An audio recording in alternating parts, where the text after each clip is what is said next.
afternoon, depends on where you are in the universe. Uh, how you feeling? How you doing? What's going on? What's going on? Let's kick it. Let's kick it. So we are going live. We're gonna talk about it today. We are going live. Hope everybody's doing good. Got lots of things going on. And I'm just gonna put this thing on here real quick.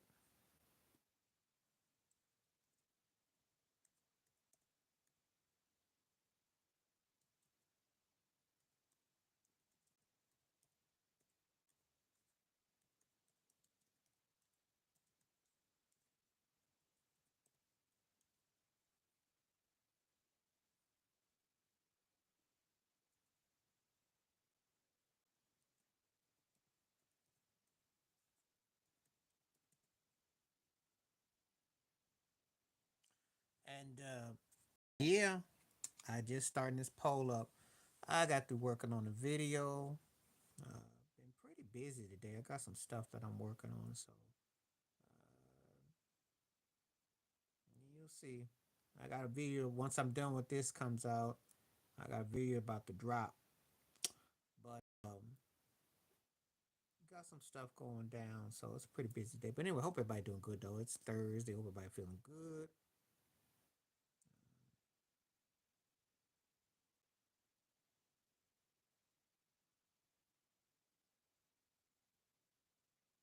You know,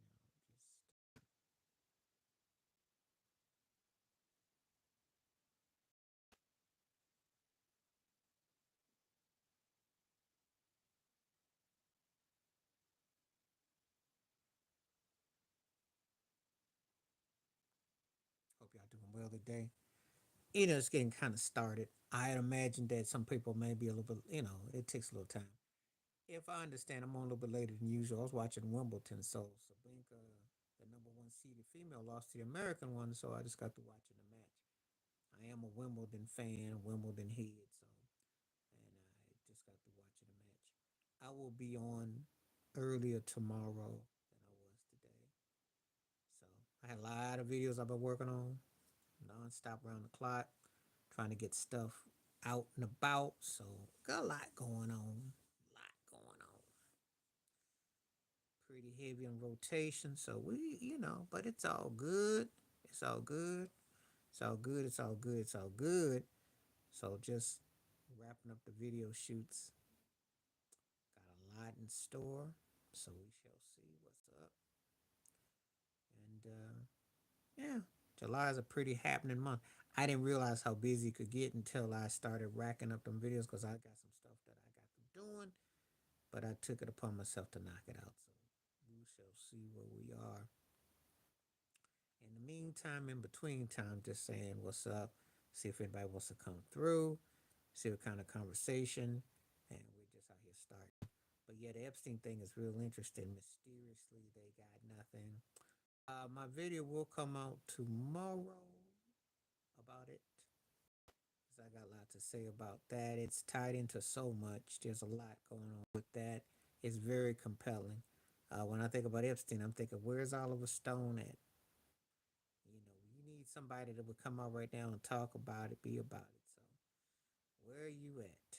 But anyway, um, it's a compelling situation, and they've not opened up the books. So, we are going to see what we got.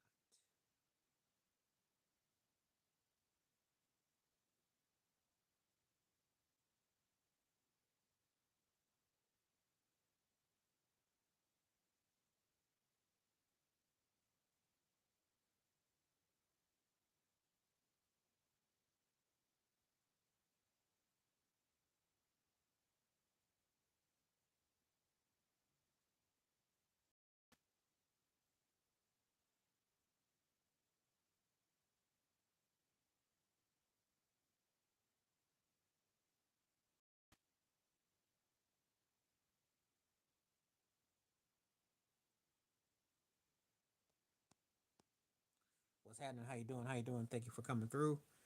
If you're entering, please tell me who you are, and also hit the like button. So let me know who you are. Thank you for coming on. Again, like as always, I'll see how long people are on today. I was on a little bit long yesterday. I think yesterday I did like 2+ hours, so I'm not gonna be on as long like that today. But I will be on for a while, so we will definitely, we'll see what we got. But I am looking forward to having conversation, and should be a good day. So thank you for everybody coming through, and let me know who you are and where you're coming from. Yes, I do think the Epstein situation is more intriguing than Diddy, for a lot of reasons, lots of reasons. I think the Diddy thing, because it seems like that's just a small fish in the water, but this is a whole different situation. Stay tuned. Stay tuned. But yeah, we got a whole lot of situation with this as a reoccurring. So yeah. So I hope everybody's having a good day. It's still early. I know sometimes people don't come in until a bit later when they come on the stream. So we will see. If I don't get a lot going on today, I'm not gonna be on super long. I understand.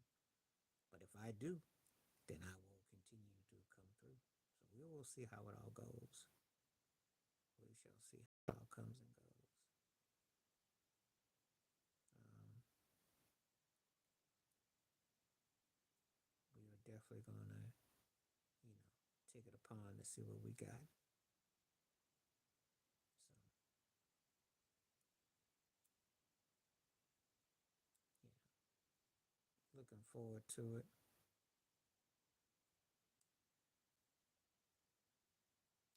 Anyway, it's still early in the day, so we're gonna see what we're working with. Gotta check some stuff out real quick.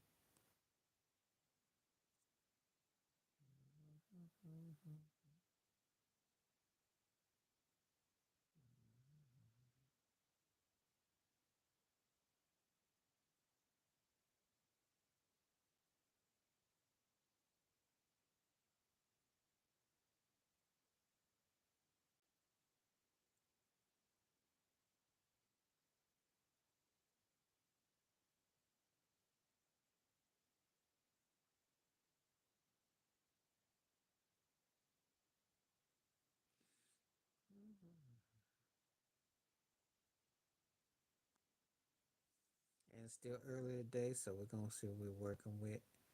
So yeah. Um Again, and eventually, as I always say, that when I do run these things back, the people who weren't around to catch them in live, they will come back in another formation. But that won't be probably for another couple of weeks, because when I run all the link everything up, you know. But anyway, the podcast will have everything. So anyway, just touching for a moment, just talking. Gotta wait and see if anybody comes on. Sometimes it takes about 15, 20 minutes for everybody to get on. I'm not sending out any streams though today though. So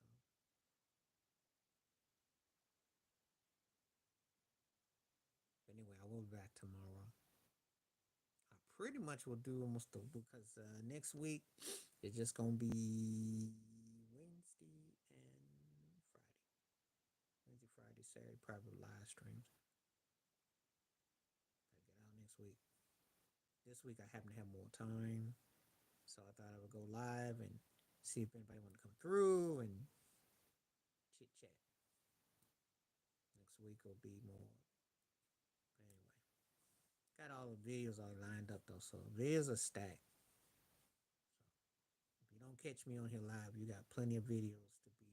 If you're still watching the channel and you're keeping up, plenty of videos. There's enough videos that's gonna hold you. So I just thought I'd come through. Let's see what was in store. Yeah, the Epstein thing is deeper than Diddy because it towers over it. It, pun intended, trumps it. There's a lot of layer to it. Let's see how this plays out. I think there's a lot more that they're not saying about it. Mhm.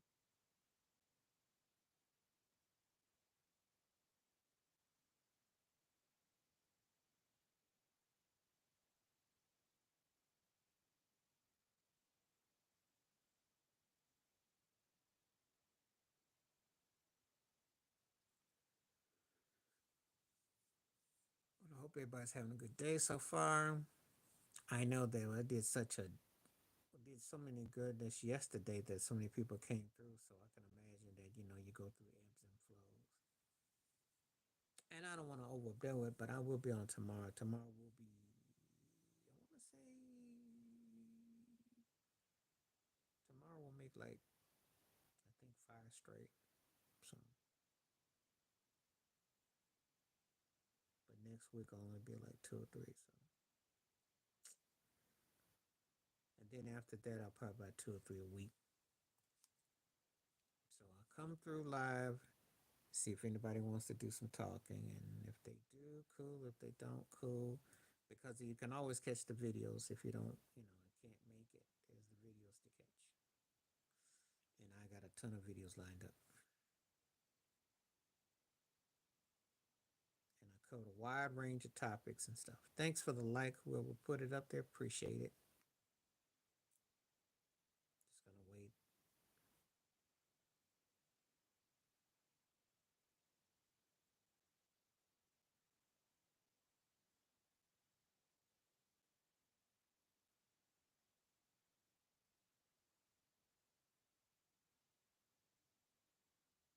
Just gonna wait and see.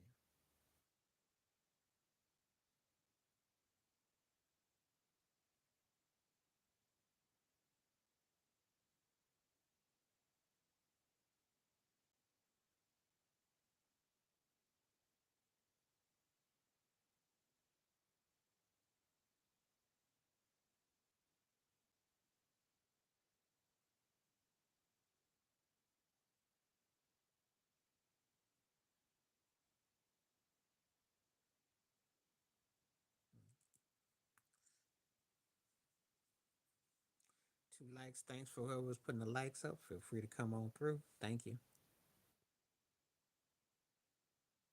Just looking for some people to come on through. We are live today, so if you want to get in, get in. This is the time to catch me.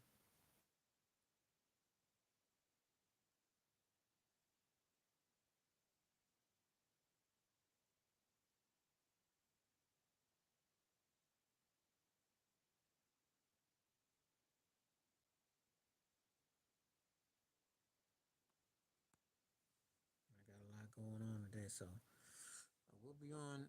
I will see if anybody's coming through. I'll give it about another 17 minutes, at least be a half hour. I'll say this: if I'm bombing on here where I don't get much traction, I will cut it in half to a half hour. But if I get a couple people coming through and we do some real conversation, it's always an hour plus. So that's the key to remember. If you don't get the notification, sorry to hear that. And I always tell people if you want to Facebook me, you can Facebook friend me. I'm on Instagram. I'm on every social media platform pretty much. So I'm not going to be hard to find. But I'd like to give you advance notice and for those who want to be on and in between time with everything. So just saying. But yeah, this whole thing with Epstein it's definitely something that's got legs of its own.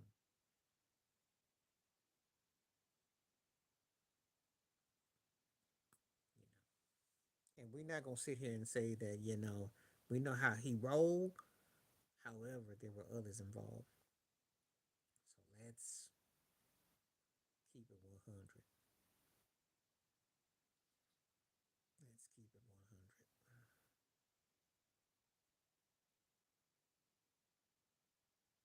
Because a lot of people ain't telling the facts, and there's something that doesn't add up. His whole situation doesn't add up. So, like I said before, if you were an old film head and you like Oliver Stone and his conspiracy theories, this one is right down your alley. Spike Lee, too. Mm-hmm. Let's make it happen. All right, so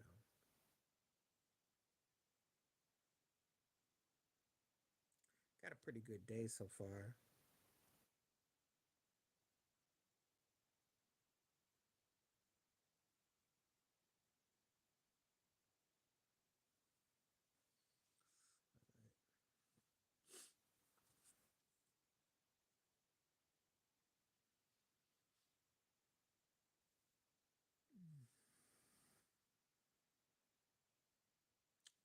Pretty mellow day.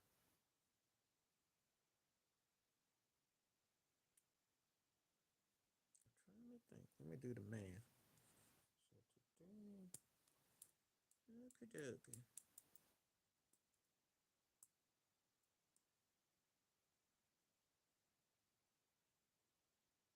We just in a chill mode today. Okay.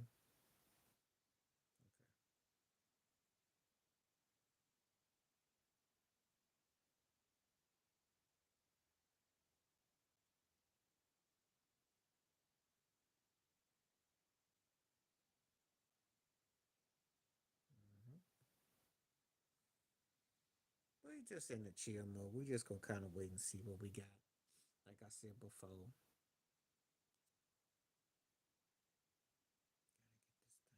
thing together.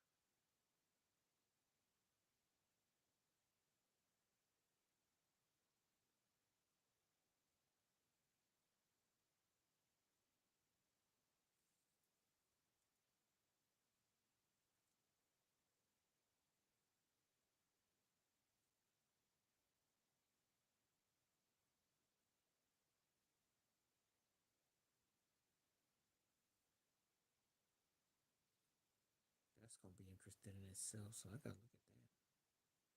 I got stories lined up. So like I said before, people don't come through. I got stuff to do. I'm a little got a lot going on. So just gonna wait and see if people come through. You know, a lot of stories. Lots.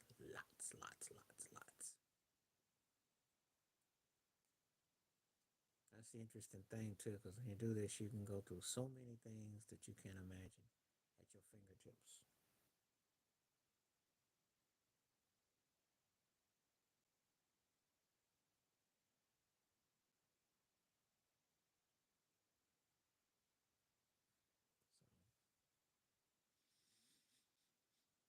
So I see I got more views and stuff up there, but it's just a matter of people coming through, and anybody wants to commentate, feel free.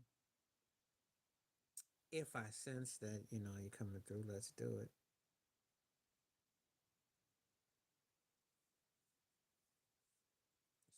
Let's see what we got so far. 50-50 with the Epstein. Okay. I think his situation is far more interesting than Diddy though, because it's tears to this, and his situation. What's up? What's up? How you doing?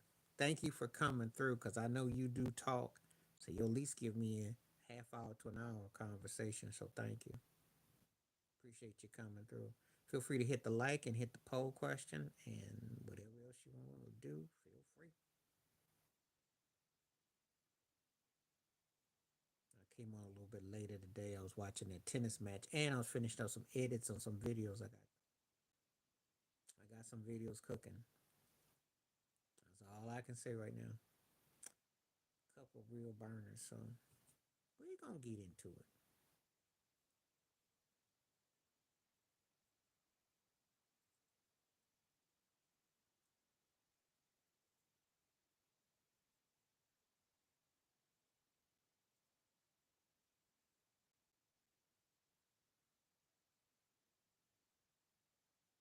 But anyway, feel free to say something today and let me know that you are around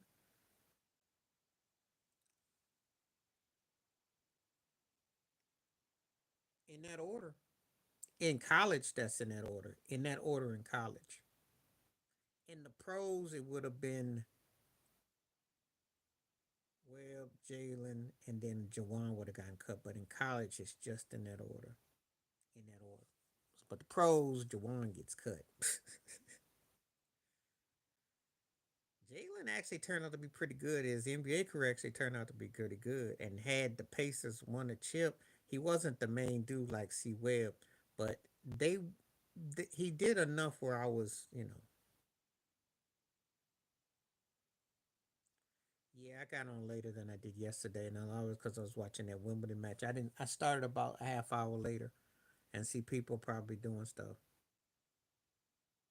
So it's kind of be like that, and sometimes it be like that. There are days when you get a non-stop. I could come on anytime and get hit, and there are days when it's kind of like, you know, it was packed yesterday though, but today's more, it happens. It's not the end of the world. I do have the podcast where I do restream them, and I put them back up probably about 2 or 3 weeks later. So the ones who missed it, it's just that it'll be just in conversation, but it is something about the live feel. But anyway,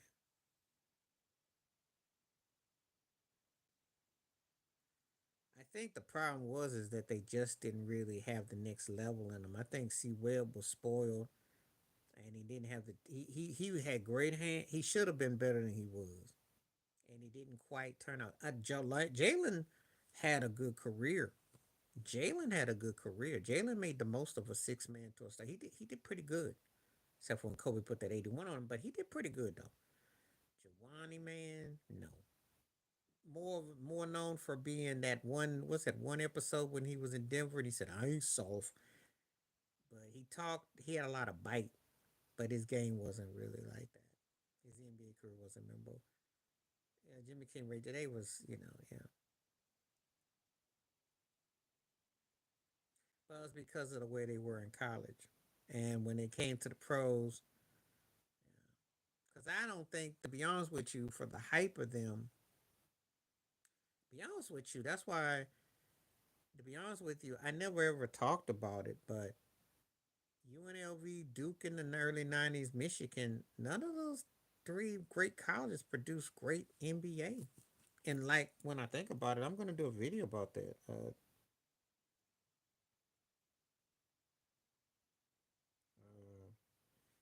Duke, Michigan, and UNLV. I mean, you had spurts, but did they turn into great players?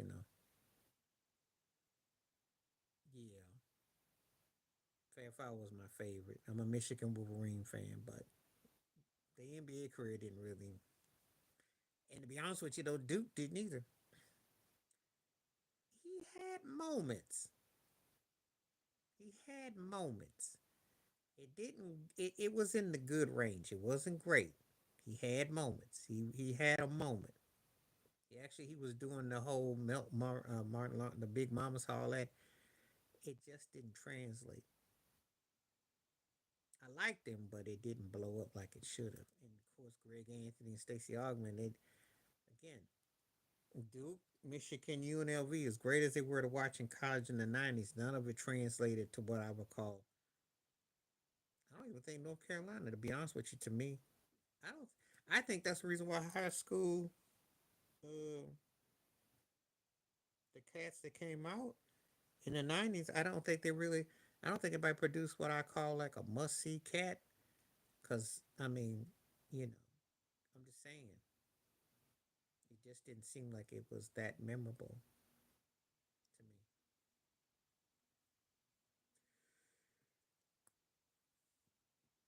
Could be wrong, but so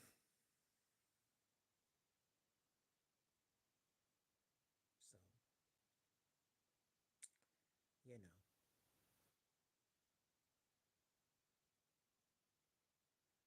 now because Cheney got in trouble and all the stuff that was going on, and they had a reputation. They were kind of like the college basketball version of Miami Hurricanes, and it was fun and a lot of, but it didn't. No. Greg Anthony had a lot of fun. I mean, they were fun. I had fun watching them. Oh, they were fun. And they when they spanked Duke in 1990, I was ecstatic. They tore their behind up, and then they lost the next year, and that's what started Duke's run. And then Christian Laettner was, you know, so I remember it all like yesterday. And that was the last of the golden era of college basketball, as far as I'm concerned. Because then when Kobe went pro, and then Garnett went pro, all that, we never got college basketball. in that kind of predicament. Yeah, you've had some games and memories and stuff, but never like it was. Mm-mm. Yeah. Well, you could have back in the day in basketball. Football was different. Basketball, you always could, because Larry Bird was Indiana State. No one know where Indiana State is. I mean, it's always been basketball is different. Football, you name pretty much. Basketball, it's not the same. What's up? How you doing? Good to have you. That's exactly what I mean. It don't really matter because they got scouts that watch your game, and they got international scouts, and then they put you in the G League or they put you somewhere. Good to hear. Glad to have you. Thank you for coming through. It's not the same. Football is different though. College football, because them those campuses, that alumni, different hit. Basketball, not the same. I mean, because you got to remember, UCLA was a dominant program. North Carolina, Indiana, Duke. So well, he was supposed to go to Indiana, but there's something went down with him and Bobby Knight, so it worked out. And then besides, Bobby Knight got Isaiah Thomas, so it worked out. But again, it's you know, it's not really a big deal. Basketball is a different situation. Always has been.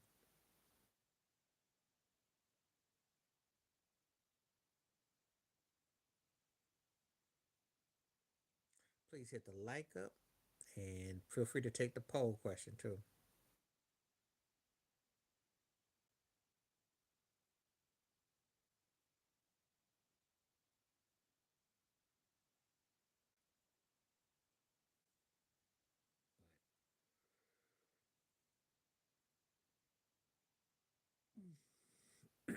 It's a different ball game. So what's going on? Let's talk. Have a conversation. Cause if I sense that we got something to talk about, we gonna talk. If not, I will go back to. I got a hot video I might have to work on.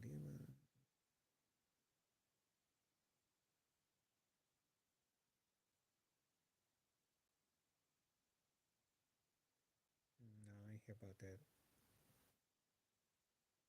Not surprised. I don't even want to really waste my time with that. Oh wow. Okay, I will start Lamarcus Aldridge. I will bench Jermaine O'Neal and I'll cut Sam Perkins. Sam was better in college. In NBA career, he became basically a spot up shooter. Lamarcus was good. Didn't get handled the right way, went the wrong situations, and things didn't work out. Jermaine O'Neal was a late bloomer, and he became really, very good. And him and Lamarcus is more closer. Sam Perkins, who looked like something in college, and had spurts, but he'd get cut. So, yeah. Well, I'm not surprised about Dr. Johnson. You ask, he is what he is. There's always something with him.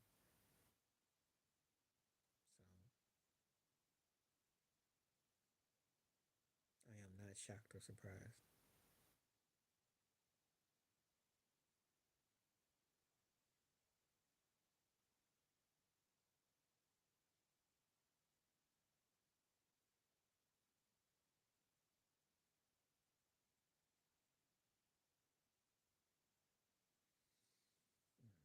Bulls are a joke, Max. No, no. The Derrick Rose thing. You forgot about Derrick Rose. He was an MVP. He's the conference finals. Uh, they did move on. Ben Gordon had a little bit of success. Derrick Rose had some success. If you're going by today, though, with Donahue and what they got, no, they're not gonna do it. He ain't gonna go. Of course, and you can't do that. And he tried to be like Jesse Jackson and all them others. But I don't pay him a lot of attention, Charlie. I really don't. He says a couple things I agree with, and about 96 of them I'm indifferent to him. He's coming across like he's going to the Reverend Al Sharpton School of Ryan stuff ain't gonna go because again, he won 6 chips and he won with the White Sox. What else you want? He struck, and you know you're in the business that you if to win in one sport is incredible, to win in two, you's a genius. And the man's got money left and right, so he's not going to do anything. I don't really pay him a lot of mind because he should have gave Michael Jordan some ownership. I think I'm indifferent to him as a whole because I think Umar Johnson is kind of almost borderline fraudulent. I think he runs a good hustle, and he's become like a comedian. He's almost coming like he look like Mr. T's second or third cousin, and I'm like, I pity the fool that still listens to me. Well, it's business too. It's business. And they said organizations win championships. Well, first of all, you ain't gonna get another Michael Jordan. Second of all, you're not gonna get another Derrick Rose. Kobe White's okay. They really don't have a direction. And they have swung and missed. Adam Levine, the Levine, all that. It's always a money thing, but it's a business, and it's hard to maintain that success. And then again, they're not attracting free agents. They're not attracting top tier, so it's hard. You know, you don't win all the time, so you know he came up big. What you want? I mean, yes, we like a team that we root for to win, but that's not the way it works. You gotta make some moves, and I don't know who the Bulls could attract that could flip their fortunes. They messed up with Derrick Rose, and they did have options. What do you think about it? I'm not gonna really make a big deal about it because when I saw it, I'm thinking, is she trying to one up Halle Berry? Is she trying to one up who's that's messing around now? It's Halle Bernhunt, and there's somebody else that's in happening right now that's involved. And them industry relationships are always suspect anyway. They're like PR. But there's somebody else. Oh, Mariah Carey and Anderson Paak. So, do I read a lot into it? Don't know what to say. Well, it's called business, and you need drama, and you need something to offset it. So, could be. But Maxwell's personal life's always been low key. So some people have been whispering stuff. Janet, the whole thing with the last husband, I don't know. I don't really care. And if it's a musical duet, I'm not expecting nothing because he did that song "The Fire" with Alicia Keys, and that thing was anything.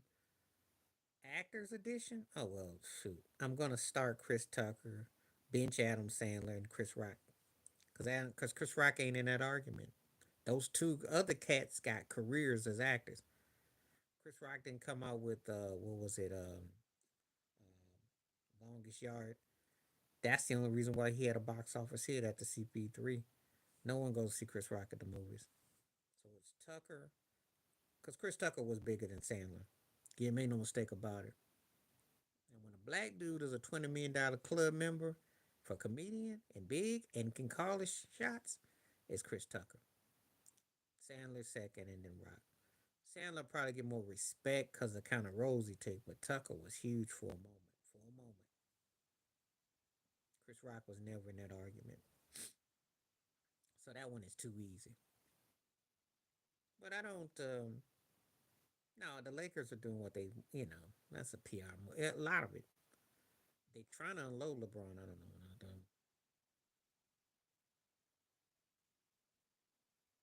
No one has done more less than. What do you mean by more than less? Do elaborate. He basically, for people in the not know, is a double Junior Whopper Eddie Murphy. So, I mean, he used the Eddie stick. He funny and he made faces and has humor, but that was his blueprint. So I don't know what you mean done more with less, unless you're saying he ain't that talented or he's lacking, because it's all it is smoke and mirrors, but it worked. He had enough range. Chris Rock ain't got no range. He dry, and that's what happened. And you're a comedian. You make movies.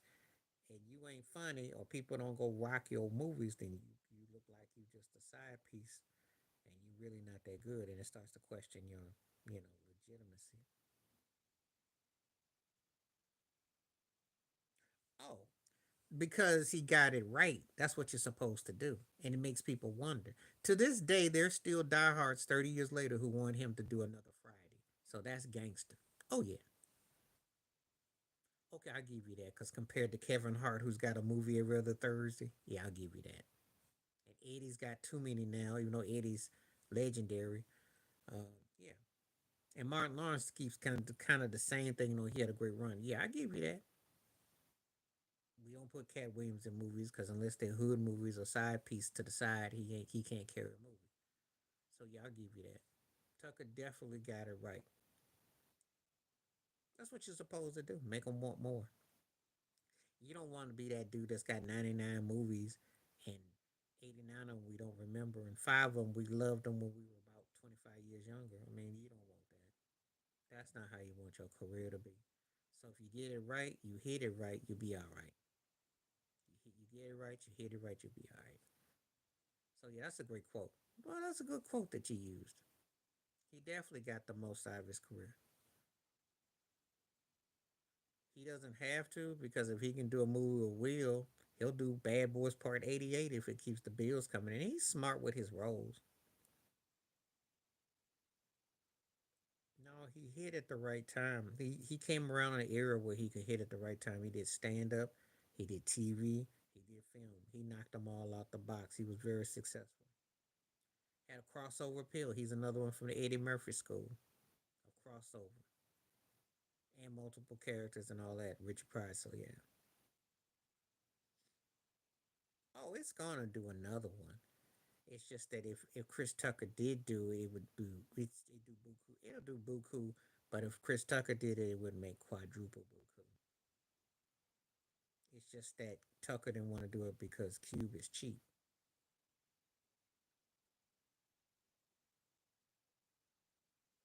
Oh yeah, it's how it usually goes. It's how it usually goes. What's he gonna use it for popularity? Yeah, I remember 40 years ago. That's when Shirley Helmsley hooked him up. That was his first role, and then he had that role in Do the Right Thing before House Party. Oh yeah, now, he was a kid in the game. Come a long way.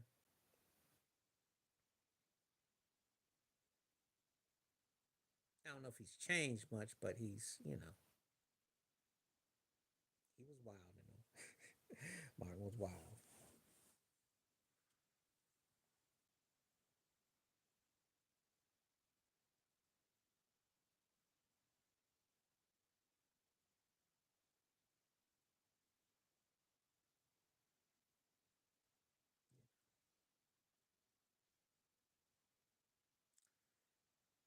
I remember what's happening now when they brought everybody back. And that show did have legs. I mean, Janice Marie Johnson was on it. Ernest Thomas still looks the same. Oh, Raj. There is a rapper actor. Number one is going to be best rap actor. Oh God, let's see, best rap actor. Better as a rapper or actor? Well, you're giving me two questions because if you're asking me who's better as a rapper, then I'm gonna have to go with LL, Ice T, and Latifah. I'll go in that order as rappers. If I'm going by acting,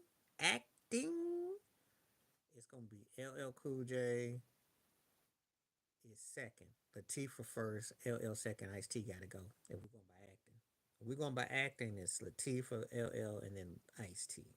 If we're going by rappers, it's LL one,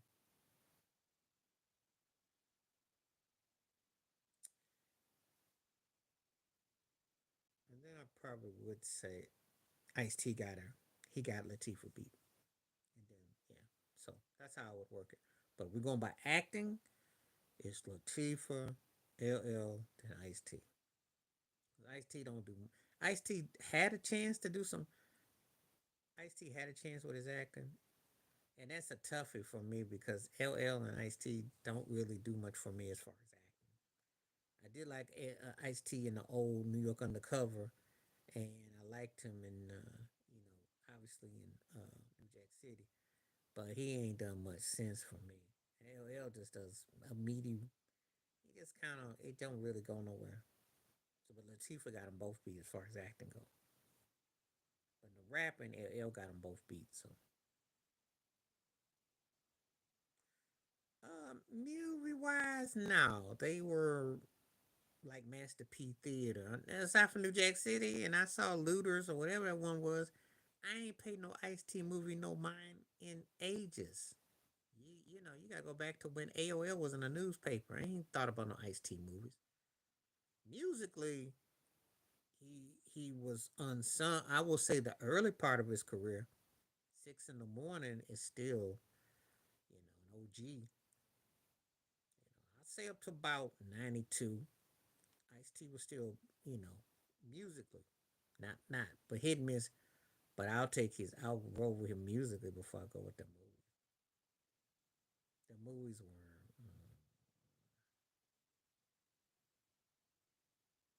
because I go back to when he did Beat Street. No, breaking, breaking one and two. I only like New Jack City. I thought the mother two were garbage. Trespass was originally called Looters, and that was with Bill Paxton and Ice Cube, and that mess was corny. No, I remember when he had his role in Breaking Two and Breaking One. That's when he had the short perm and he was rapping. And this is Ice T and the place to be. Won't you come real easy as you come see me? Yeah, if you ever watch Breaking, Electric Boogaloo and Turbo, he had a role in them two movies. That's the old Ice T. See, I go back with Ice T back in the day. I liked him on New York Undercover. Yeah, and he had a short perm too. That's the old iced tea. That's when the iced tea wasn't quick and didn't have enough sugar in it. You just stirred it once. And then I liked him in New York Undercover. That was probably my favorite. I liked that role a lot. Then he did Long and Order SUV Part 88. So he been doing that for like 60 years. He got a good talk game though, and he was very influential, and he definitely knew the game. And it's just that unless we talking about, he only gets labeled as West Coast hip hop.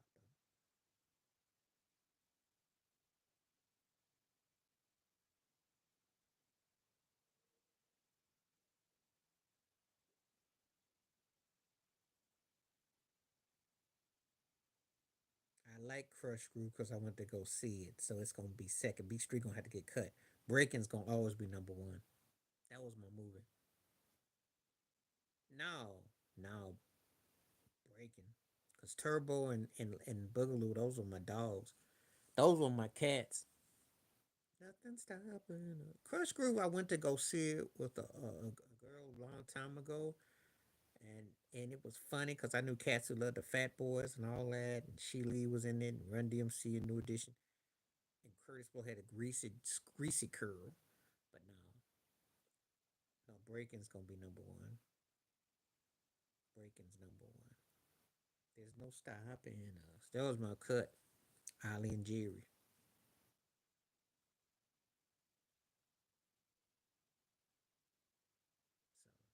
So sorry to break the hearts though. And Crush Groove ain't aged that well. Blair Underwood, nah, it ain't aged that well. Sorry.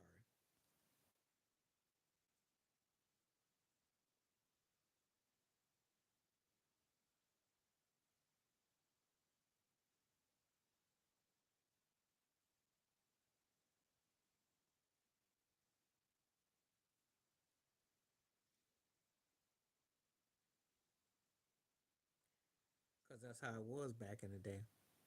And they needed to put her between the like a pimp sandwich. They need to put her like between an Oreo cookie. That was done on purpose, and she was, because it made it sell it more. Actually, if you were a Prince fan and you watch Purple Rain and Under the Cherry Moon, you could see some similarities. Because Prince must have watched the movie. Because if you watch uh, Ozone, Think about it.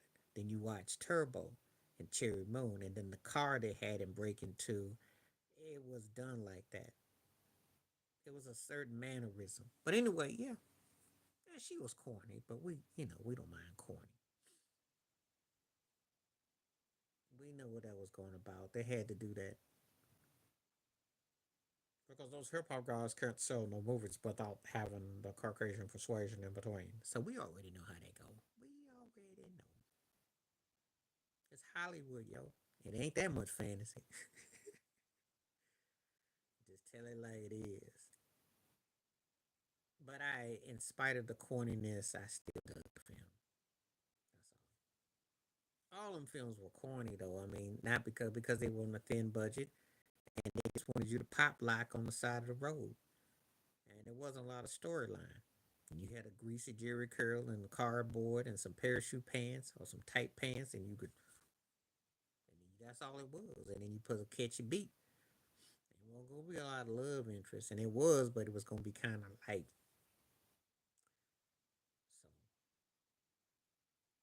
So they weren't gonna let Ozone and Kelly really get, you know,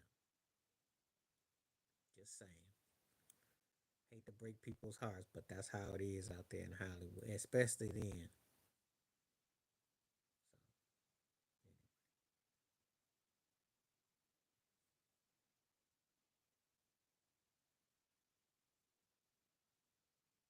So, oh, this is maybe my toughest one yet because I love them all.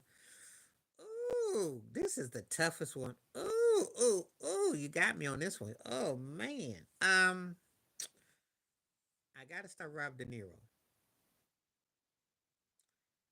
And I'm gonna have to bench Al Pacino. And I'll have to cut Marlon Brando. And that's the toughest. This is the toughest one that you asked me yet because Brando was better than both of them, but he just kind of just threw it away. De Niro became an incredible leading actor, and then Pacino over time. So that's the order I got to go in. That was the toughest one yet. Yeah, you know, she had the spiky Pat Benatar vibe, and I mean, the punky kid. I mean, that was kind of groundbreaking, though, that she was between both of them and used as a love interest, because you gotta remember what the '80s was like. I'm just saying. So, I don't care if you had a Jerry curl and you could do the worm and the snake. They weren't gonna have no brothers all up on the white girl up on the movie screen like that. I'm just keeping it 100. So unless you were not considered a threat, there was a reasons why all that was kind of like what it was. Just saying. But I remember it like yesterday though. And I like both those movies. So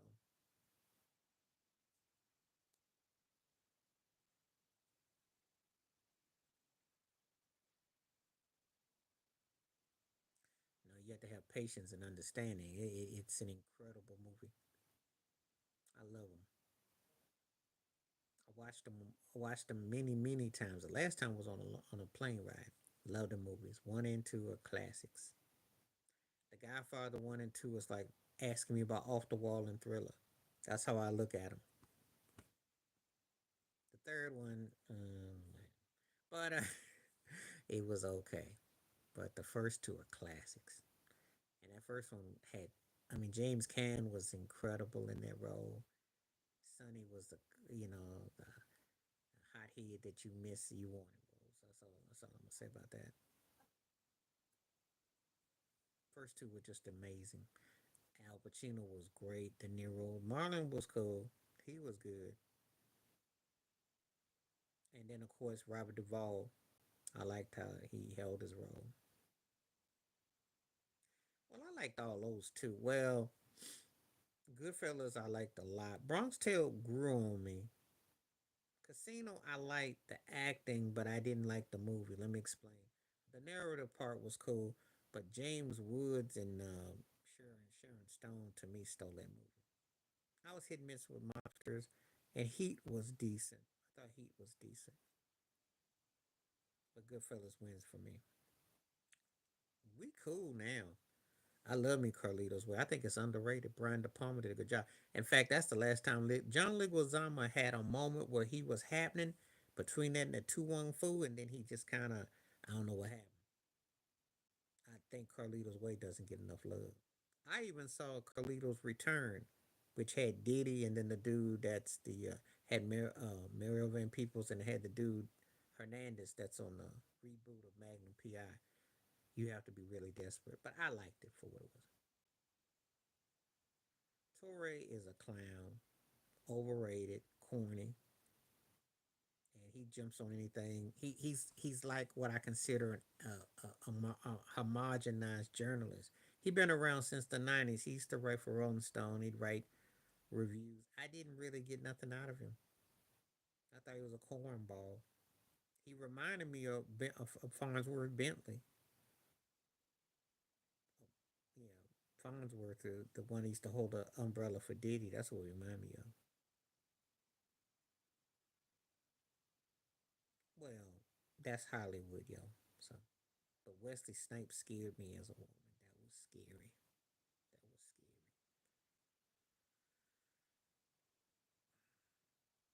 was scary. Leguizamo because he does Broadway and stage, and Swayze, he was in the movie, but that's Hollywood, yo. That's Hollywood. You can take that statement to what I just said however you want.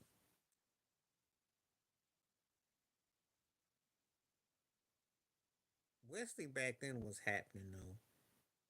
He was happening back then. He couldn't do no wrong over to Sugar Hill in '94. Swayze still had some crossover from Ghost and from Dirty Dancing. And Leguizamo should have been bigger after all that.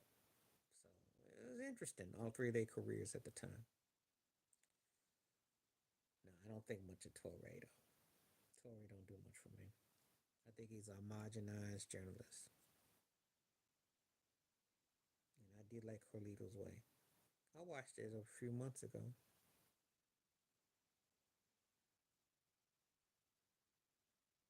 I'm not gonna do trivia. I'm not. I watch movies. I don't be remember. There are very few movies that I use quotes from. So I'm not.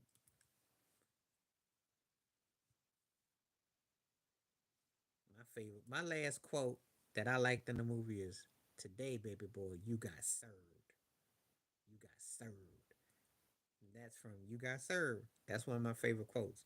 I don't really quote movies too much. And my favorite '90s quote, if you must know, from a movie was, "I shouldn't give you back your powers, but I'm going to." Because when Michael Jordan said that to those guys, I've used that line, put that basketball, they say, "I shouldn't give you your powers back, but I will give them back to you." I've used that line, and don't ask me why. The Michael Jordan quote from Space Jam. And the basketball said, "I'm going to give you back your powers. I shouldn't." I don't quote movies much, unless something really stands out. You I did like when Rosie Perez and White Man Can't Jump said, "Sometimes when you win, you lose, and sometimes when you lose, you win." I always do buy into that philosophy too. I'm only talking about one of them. I ain't talking about that trash, that other thing. I don't even talk about that mess. Because I'm with Skip Bayless. LeBron came out to LA to be more famous like Michael B. Jordan. He didn't come out to challenge Michael Jordan. So, no, I won't watch that garbage. Or watch House Party 18 or some crap he did. I ain't watching that. And they got White Men Can't Jump updated. I haven't touched that. I might, but I have to be desperate one night.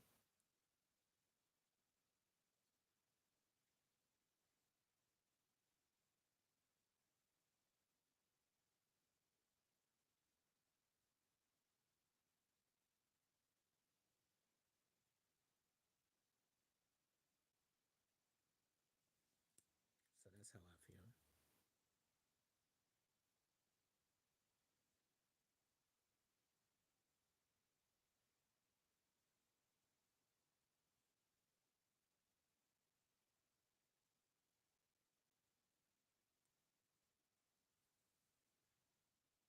I'm not even gonna waste my time.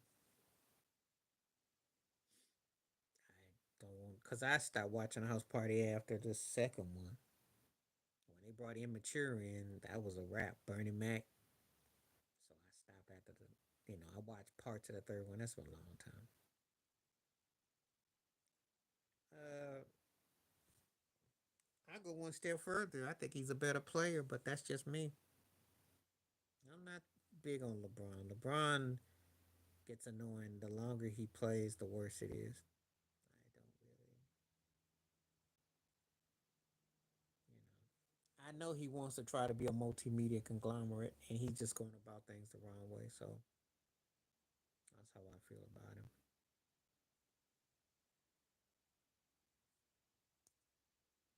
All right, I think I'll be on about 20 more minutes. I will definitely do 20 more today. So we got 20 more minutes. 'Cause I got a couple things I want to get done. So 20 more minutes today. Back to normal tomorrow for sure. But 20 more minutes today.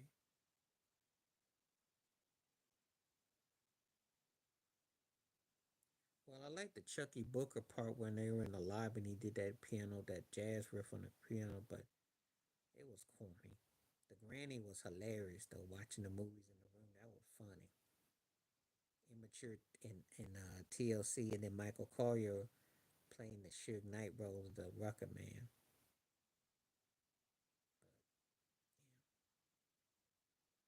It just ended corny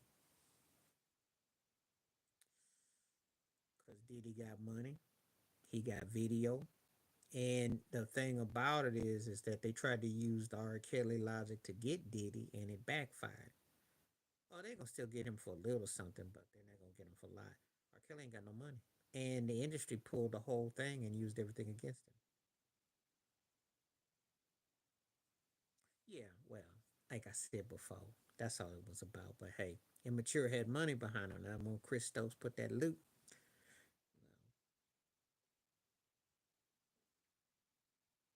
they did a whack movie in the late 90s that had Beyonce. But most people ain't seen it though. When she and Marcus Houston. Yeah, well, industry's always doing copycat stuff because they think people are dumb and they don't think you notice. And there's nothing but spinoffs. The difference is back in the day, they used to be a little bit more clever with it. Now they don't even really hide what they're doing. It's kind of like you go to TJ Maxx and now it's just J Maxx. Just take the T off. That's what they do. They do stuff right in front of you all the time because they think people are dumb, which a lot of people will let themselves be.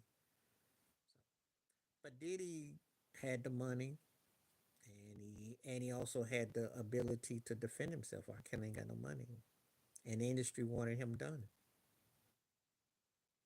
It's not just they sponsored a documentary to basically take him out. They did the documentary did what law enforcement didn't do, and that's how you know it's fake. And there's truth to him, money with Sony and all that because they wanted something like 20 years ago. They would have gotten. I don't know if I'm gonna do all this. That don't really work for me. Only thing I will say is probably Halloween will get more play for me, and Nightmare on Elm Street can bench. I'm not gonna get into all that. I'll just say that because I can't say those words, Charlene. Okay, we already know an essay is real popular, so you do know the guidelines here. I'd have to start my I'd have to keep my Patreon channel. I'd have to have people come over to Patreon, which I do have a Patreon, and I have to do that if I was going to do that because I do have a I have other accounts of places, but yeah, I can't go into all that though. But let's just say they all have their hierarchy.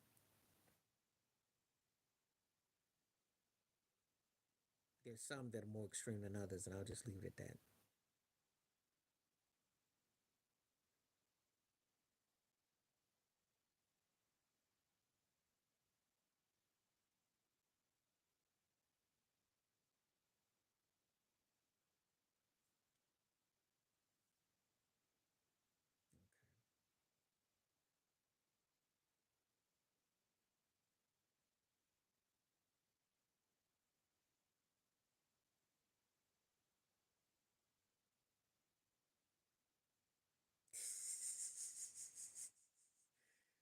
anyway, if you watch my videos,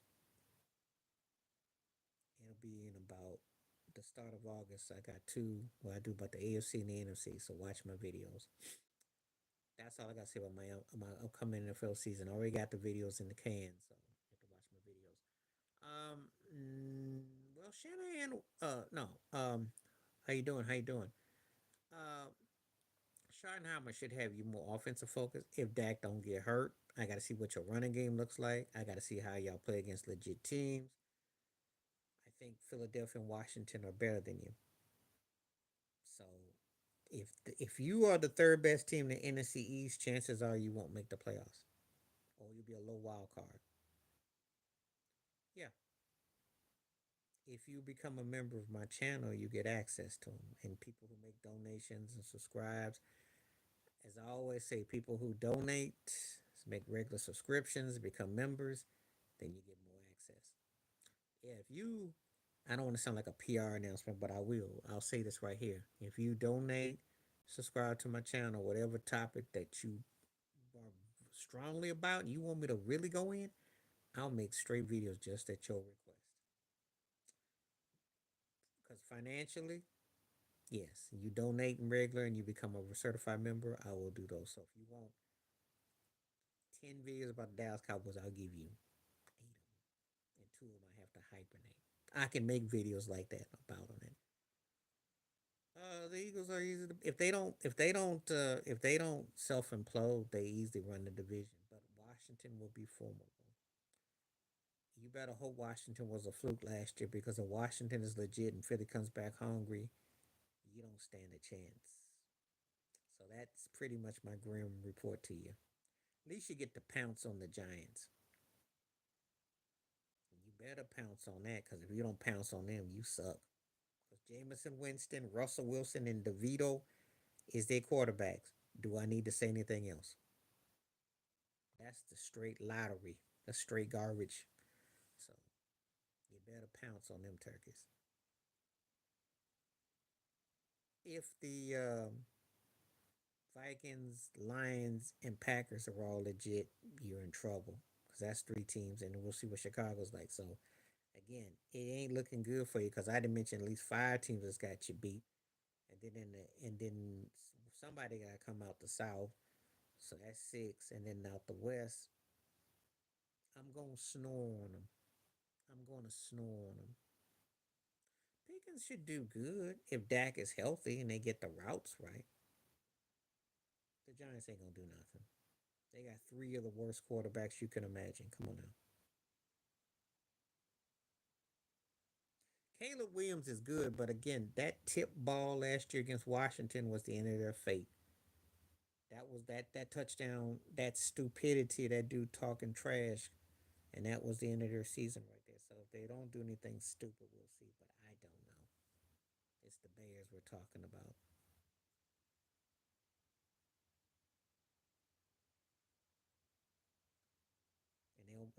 And but the division is open though.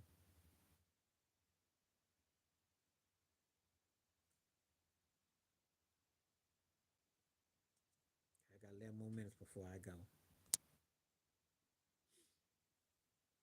Like I said, tomorrow I'll do more, but today I got 11 more minutes. And it's my fault. I was late today. I'll be late tomorrow though.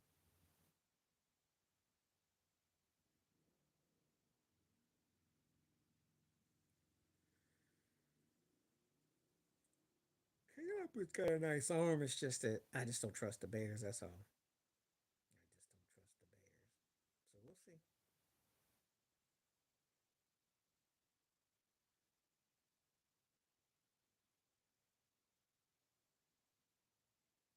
Fiction, fiction. Because I only like him with Tony. And listen, I go back with Ralph Sadiq when he did a play with Sheila E. and with Prince. I go back with him. Talented, but not cut out for a solo career. His solo career is light in the cakes for me. His voice too light, and I never was moved by him as a solo artist. I think he's a decent writer, stronger as a producer, arranger, and I like when he plays grooves. but I just don't feel his solo career at all. So I'm gonna say fiction because I have to move by his. I like him with others. I liked him when he worked with D'Angelo, with Tony Tone. Just not interested in his. Oh yeah. The Derby depends who's in it. Depends on who's in it. Depends. Oh yeah, I watched. He started off with Sheila E. She brought him to Prince. He played bass. He's from the Bay. Him and his brothers. The story goes 40 years ago. They auditioned to Love Bazaar, Prince and Sheila E. That's how they got the audition. And then he made a joke in the song Born Not to Know. Things are getting very hazy, but we're not wearing paisley. He didn't sign a deal with Paisley Park, but he did open up. I went to the Love Sexy concert back in 1988 in the round with Prince and when he was playing, and they opened up. And as a matter of fact, they got on stage with him and played basketball on stage. Well, I go back with Ralph L. Sadiq like clockwork, and he's very Bay Area. He worked with a lot of people. And the funny story is Prince told him just to play in E, played the bass in E. Said don't play nothing else. Told him to keep it simple. But he did an interview, it was some time ago, and he was talking about music and he was trying to learn other artists things. And I was kind of disappointed because I thought as long as he's been around, that his musical vocabulary wasn't deeper than it was. Can he play? Yes. But I thought he would be a little more profound. I don't know. But like I said, it's his voice is too tinny for me. And what I've heard, his solo career, it don't really do much for me. You got to be kidding me. That's come on now.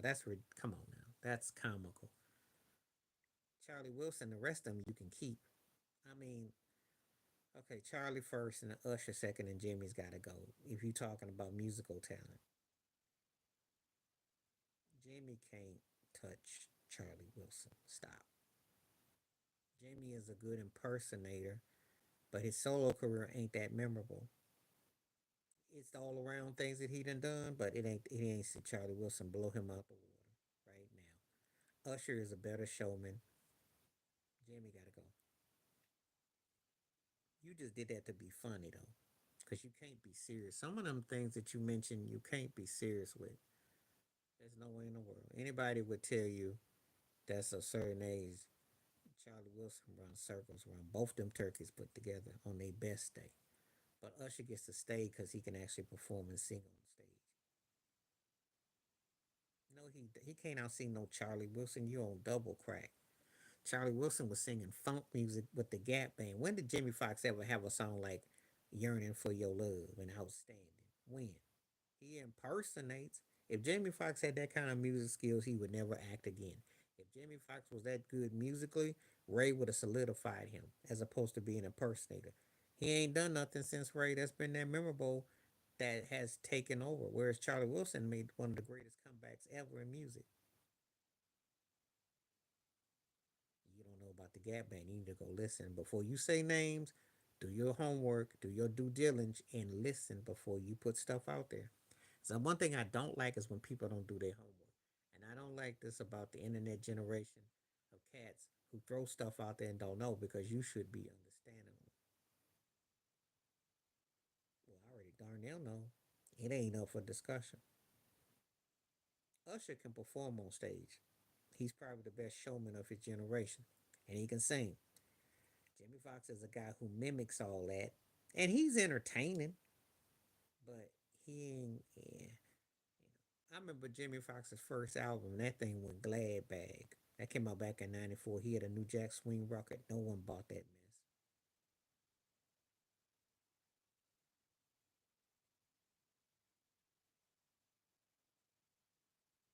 Charlie Wilson's solo career still runs roughshod because first name Charlie, last name Wilson, which R. Kelly wrote back in '05. What you want? Jimmy Fox ain't came up with a song more memorable than first name Charlie, last name Wilson. What else? There goes my baby, him and Snoop on the hook. What else you got? And you talking about Usher had a big career. Yeah, unbelievable, unpredictable, which Tank wrote and produced that track. And he had a couple Miss Independent tracks he did. The alcohol, the alcohol. If I'm going by talent on a record and the solo career, I'm still taking Charlie Wilson over him. Usher didn't had the better career, but you asking me who I would prefer is Charlie. Either way, Jimmy Fox got to go. Okay, I don't care how you, which way you want it, he got to go. He's the odd man out. Either way.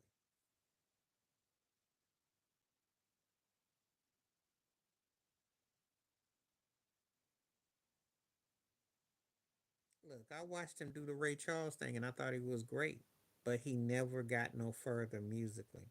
He can actually play and sing, but when he did Gold Digger with Kanye, I mean, he always just come across like a mimic. Cause every time he performed, she give me money whenever I need. She give me money. I mean, and that's basically what it's come down to. It's just a mimic, and what else? I mean, you know, if that's what you want, that's up to you.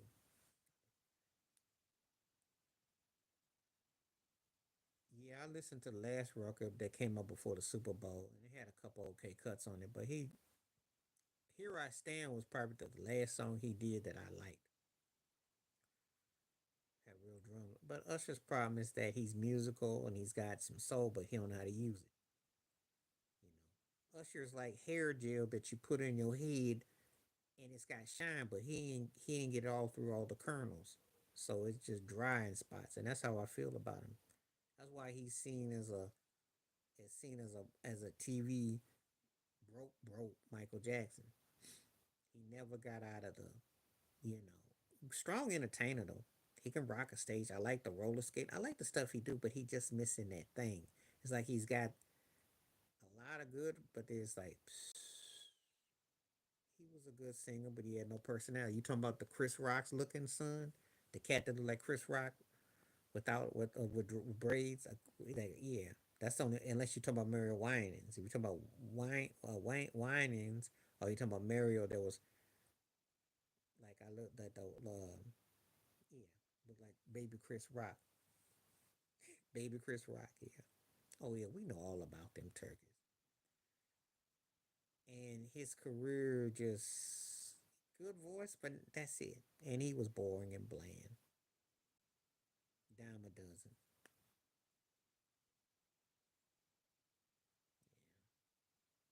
That's what we used to say back in 2002. Said, who that turkey looking like Chris Rock's long son? Like, go call Maury Povich, Chris Rock's son's on TV. That's how we used to clown. Okay, I'll be on 20 more minutes. 17 more minutes to be precise. I'll be out and a half. Give me 17 more minutes. Yeah, we used to like that song. That's what Scott Storch did the production. Yeah. And then there was Mario whining into it. I don't wanna know. So I got them turkeys mixed up. Except Mario could actually he had a better voice, but Winans had to catch his song. So, but I remember all of them turkeys crying. I remember that just like yesterday. And then next thing I saw Mario, he did some collabs with Rick Ross and R. Kelly. It was something else that came out. It was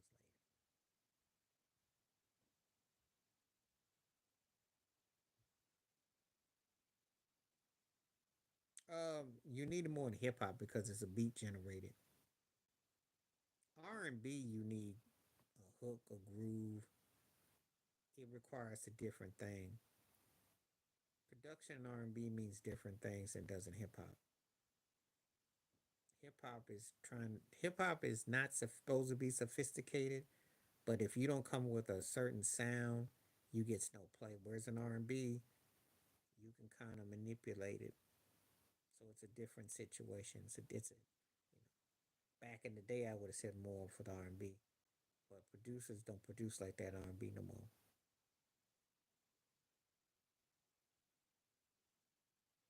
So I'd say hip hop needs more of it.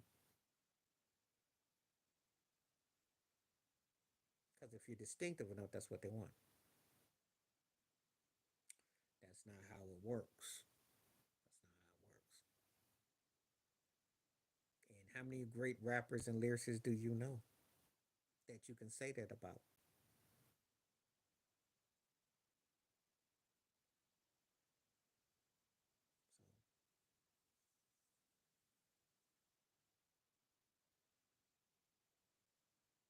So I think that's the one thing that hurt Nas more than anything. His beats was garbage, but he got better skills. Jay Z, he keeps the same cadence. Lil Wayne, his the mixtape thing is what got him over. So it meant different things to all three of them. The one who benefits from whack beats to gotten over the most because the skills were so strong was Nas. With Jay Z, it's all about the collab and the word usage. That's what sold him. And Nas and Lil Wayne, because he does any mixtape, so that's the thing. So it all depends on who you're asking me about. But whack beats ain't gonna hurt you though. I think T.I. always had the best beats on some of his songs, but his rapping didn't do much for me. He flowed all right, but the beats were tight. Nas had some corny beats. That used to be the knock against Nas. That's why I don't hear too many people ever have him number one. They have him in top three or four, or five, but because of generic beats worked against him.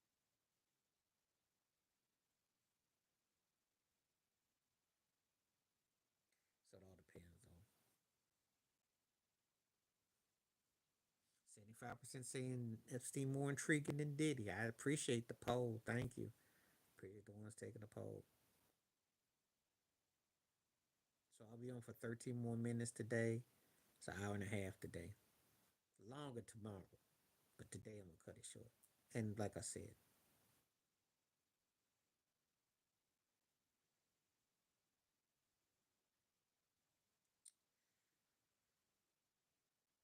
I'm going to start.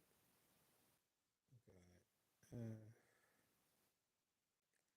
I got to start LeBron James. I got to bench Scottie Pippen. I got to cut Grant Hill because we didn't get Grant Hill's totality, and his career wasn't as extensive as the other twos. So offensively, he was just as potent in spots. Defensively, suspect. So that's what I gotta say. Scotty would have to come behind LeBron because he don't score enough. If he scored more, a bit more, I would say him ahead. But LeBron got him beat as far as scoring. And no fault of all of Grant Hill. He got hurt, and I can't, because the only time I would give a guy a pass that was hurt or his career was short is if he did something significant.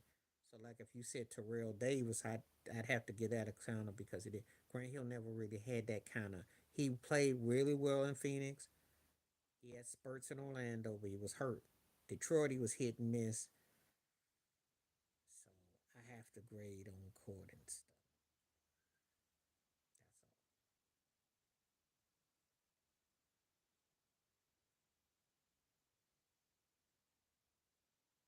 That's all. Yeah, LeBron. Put Scotty off my bench, yeah. Scotty comes off my bench. What's up, Tom? Glad to have you. Thank you for coming through. But you know,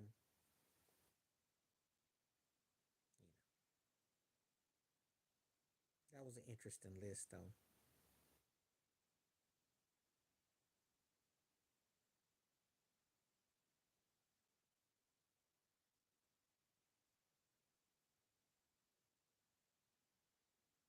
I'm not gonna.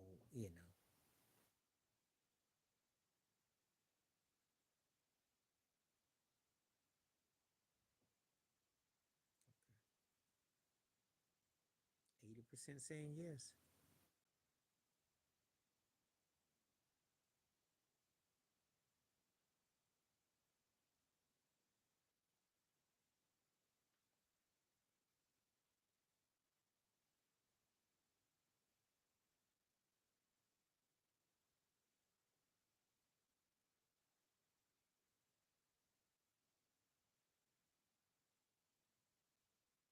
Glad to have you. Thank you, Tom. Great to see you. This is a real good one. I'm going to start Marshall Falk. I'm going to bench Adrian Peterson. And I'm gonna have to cut Ladanian. I'm gonna tell you why. Ladanian didn't do nothing in the postseason. I listen. If he had a postseason, then he could have been LT for his generation. Adrian Peterson was bad, and you look at what he had to do with.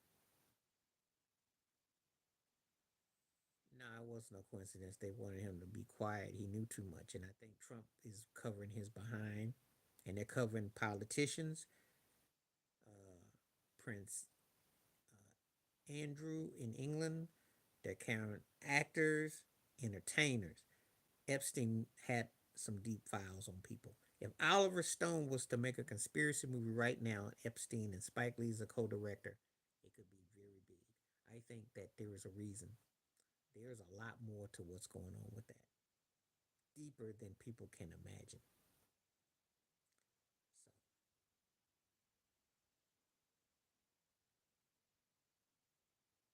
So there's a lot I don't know. I just read a lot. I'm nothing special. I just read, man.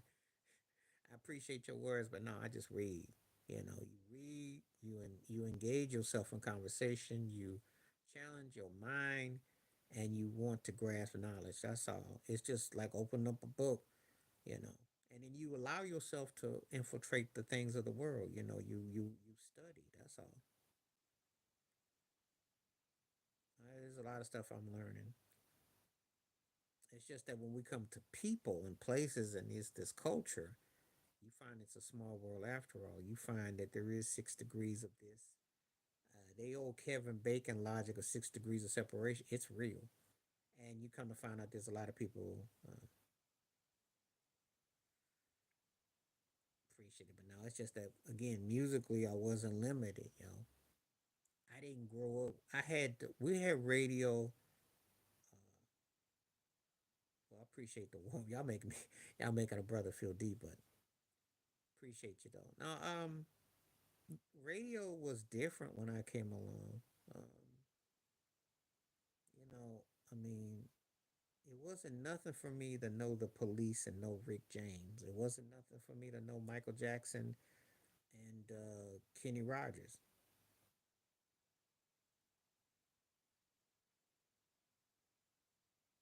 Yeah, RC's a deep cat too.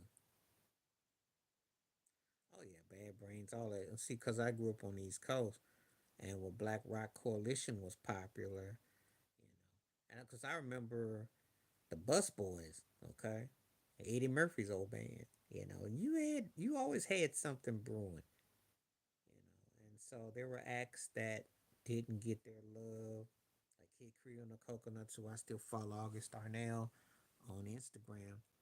He still tours over in England, around the world over there. So there's acts that you generally respected, and you just,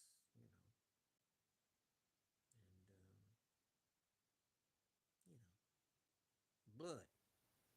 That was a different day in time. People nowadays got no excuse to cheat. They got every reason to know the same stuff, if not more. If I had the Wikipedia and had the stuff they got today, you think I'm good now? I'd be even scarier. So it's just a matter of you doing your research and your due diligence. That's all. We didn't have a lot of channels and TVs like you got now. The channels thing didn't even really start to the mid '80s, to be honest with you. I grew up when a time I was a little boy when they still had snow on your TV at 2. Depends on what Jesse Johnson album you got.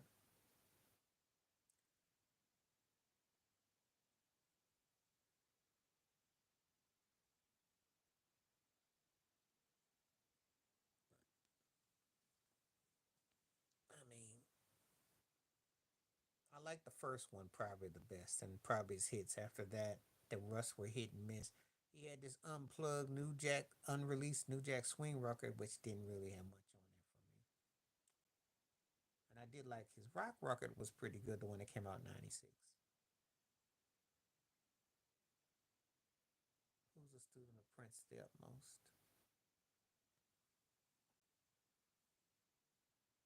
The only thing I would say about Prince is that back in the day, I followed him extensively. I mean, I know the old stuff,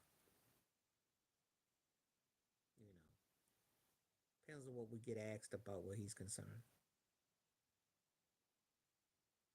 And I did have that Pierre Nielsen book, The First Decade. There's a lot of them back in the day that was, oh yeah. But there were a lot back then that were done. I'll share this with you. The industry spent a lot of money to blow Prince up, and they it's kind of misleading because what I thought and what I know is two different entities. I'm not saying he wasn't influential because he was, just like Michael Jackson was, but the industry likes that. Yeah, a long time ago, Dream Merchant was the cut.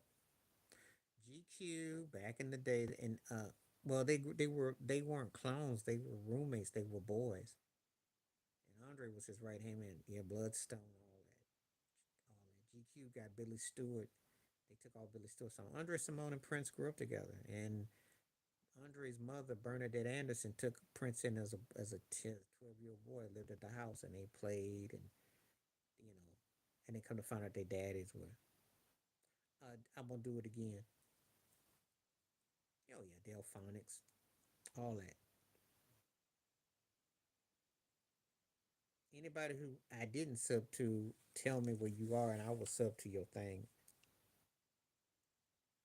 Because they live together. All the Minneapolis cats sounded the same.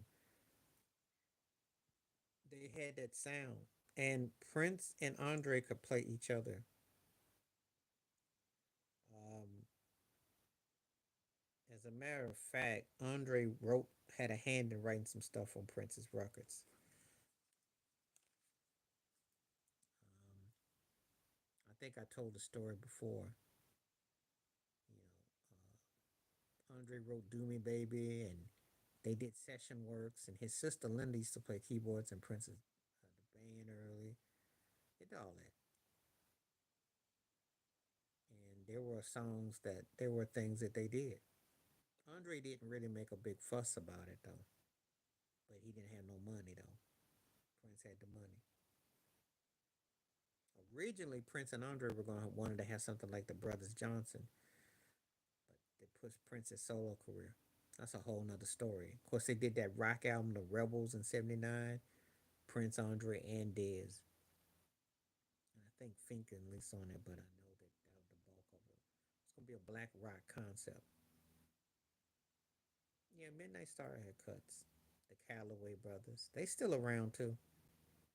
They do interviews. Reggie and Vincent. Mm-hmm. I like some of their stuff. I mean, they had hits, but when I think about them in hindsight, it was kind of tinny though. But I like some of it though. No Parking on Dance Floor always be a jam though.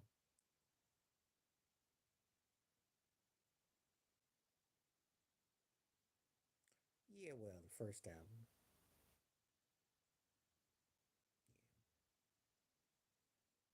Yeah, that's the only. But that's all you needed though. You get it right one time, we don't have to ask questions another. Yep, Club Nouveau. That's back when J. King was rolling. Look at all these rumors. Lean on Me was huge. Mm-hmm. They had it going on for a minute.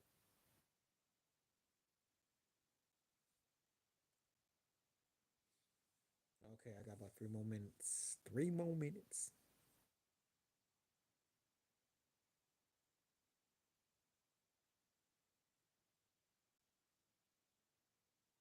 And like I said, tomorrow I'll be on longer, so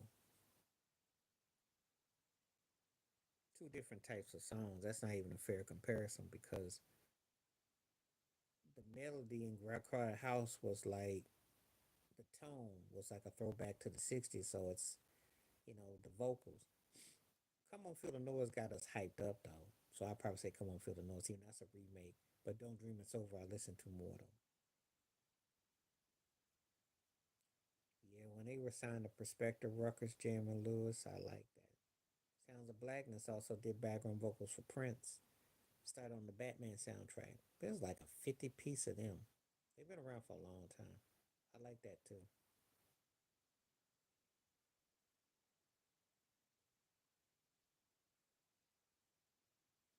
That was a big song. I like what they did. I like their vocals. I think it's Ann Nesby. Anna Nesby. I like their vocals. Hmm. You can be. Keep your head to the sky.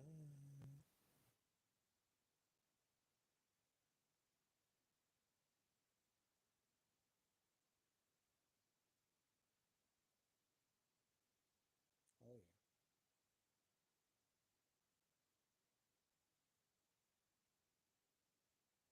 that's a good song.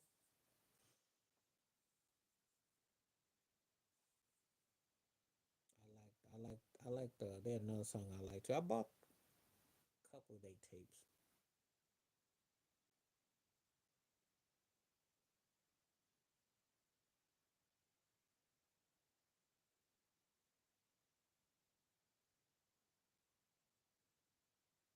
Please don't go, girl. Because a new kid, an immature couldn't sing. So comes down to vocals.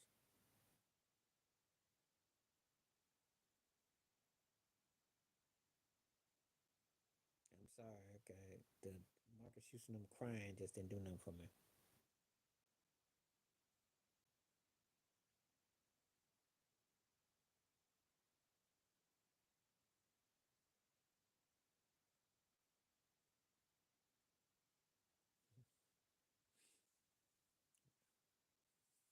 Okay, I got a couple more minutes. We got a couple more minutes. Just enjoying this one again. Again, just like yesterday was good. Good production, man. Well, no. I can always tell when your vocals is off.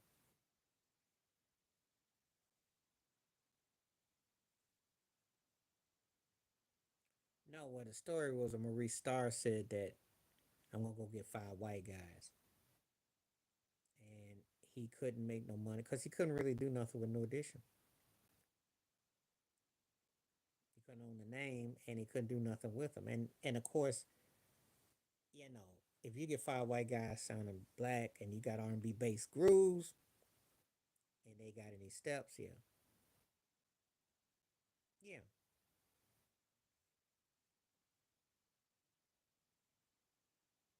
and they were big, but all those cats are cool with each other, so there wasn't no, you know, no beef. Even though Boston is a very racist place, but there was no beef. Those cats had genuine respect for each other. New Edition actually got their start in '78, and then they came to prominence in '80, and then they were doing talent shows and stuff like that.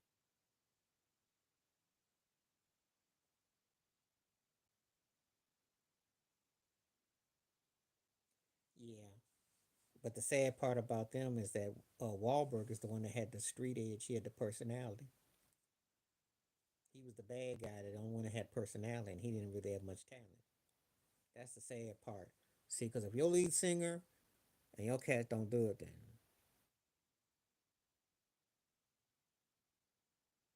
no, no. When he lost no audition, the quote was, "I gotta go." I said, "He said, I'll go find me 5 white boys." That was his quote, and he's going with 5 white guys.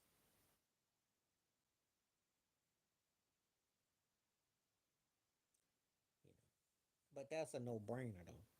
That's a no brainer because the music industry always been looking for a white counterpart to a black act. That's nothing new.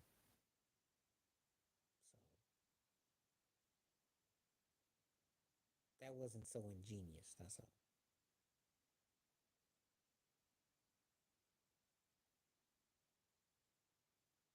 Well, you have to have appeal. I mean, so the music industry. If you don't know, I will share this with you before I go. If you're a guy, Michael Jackson once said something about Madonna. He says men don't scream at women, not straight dudes, and it's always set up like this. The guy has to be every woman's fantasy, and the guy's got to be cool that every guy wants to be like. That's how it goes. So that's how it is. It's the hair, it's the imagery in the window. That's how it goes. It wasn't much to it. He was like the black version of David Lee Roth. He had a cool vibe. Um, he had swag, but that's his solo thing beyond 15, 20 minutes is corny. But when he's in with a band, he fronting. Oh, he's like the coldest thing since sliced bread. It's like David Lee Roth. They didn't even want to see him without the Van Halen because it ain't the same. It was corny. It's like watching a lounge act telling some corny jokes, which is cool for about 2 or 3, 4 minutes, but then about 10, 50 minutes you like, so now. And he just was too close to what he did with Prince. And then he had a corny song out about a year ago that he did with Billy Gibson from ZZ Top.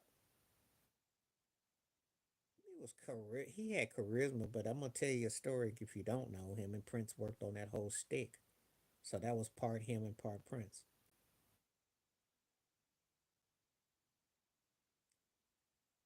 I like Oak Tree, and it was Color Success was okay, but his slow songs and his voice were just.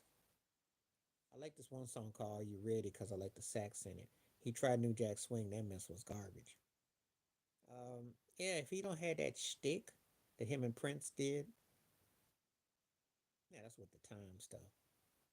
But if he doesn't have that shtick that him and Prince did with that, sound like a pimp, hairdresser, it wasn't, because it was all, you're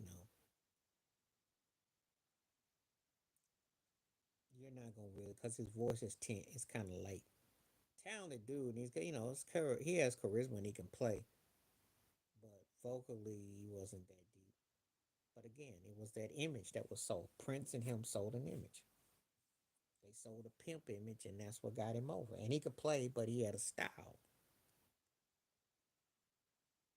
But that was really Maurice Starr didn't do no more than New Edition than New Edition did to themselves. But a matter of fact, Johnny Gill, Ralph, and I forgot who else owned the name. But New Edition was always their own worst enemy. Still are.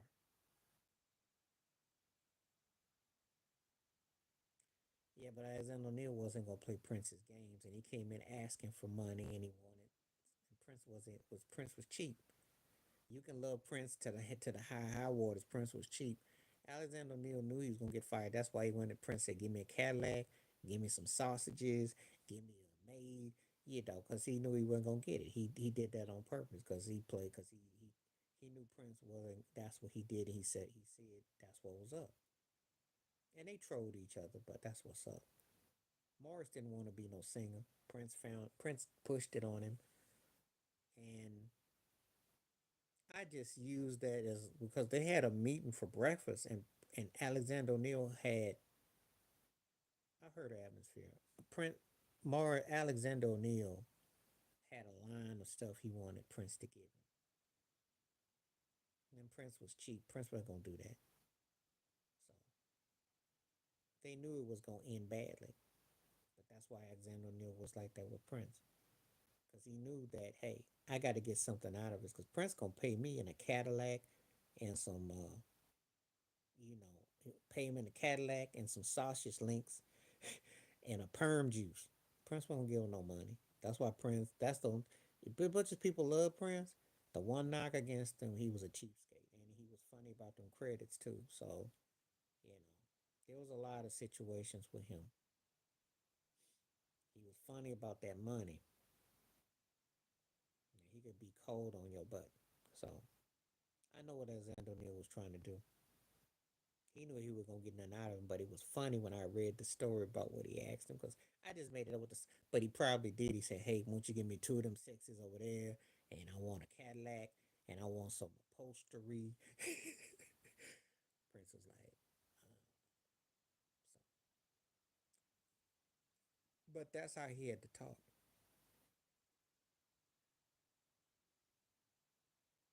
That's not that I know everyone. It's just that I grew up especially when we talk about back in the day and the acts that were big or stuff like that. I got a lot of stories about that, you know. And I grew up listening to a lot of, so it was a different era. That's why I gotta get ready to go. So on that note, I will be back tomorrow. We're not gonna have no trolling at the end. If he was a better passer than Magic Johnson, then how come his teammates don't deliver? How come Jamal Murray is constipated when it counts? How come Aaron Gordon, of all the people, who's usually like the third on the list, actually steps his game up when that's not his norm?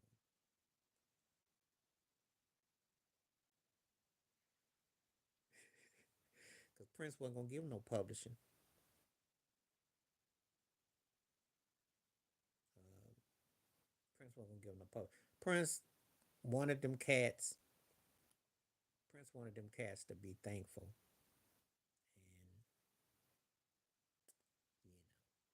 you know, to be pucker up. And like I said, this game he ran. Prince could be cold. We talk about that another time. I'll be back tomorrow. So if y'all want to talk about that, Brian, come back tomorrow and run it back. Peace to appreciate everybody. Stay safe, stay blessed, stay woke, stay free. I'm out one time.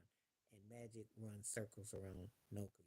Because if Djokovic doesn't get them high octane triple doubles, his team ain't about nothing. So please stop with the Jokic thing.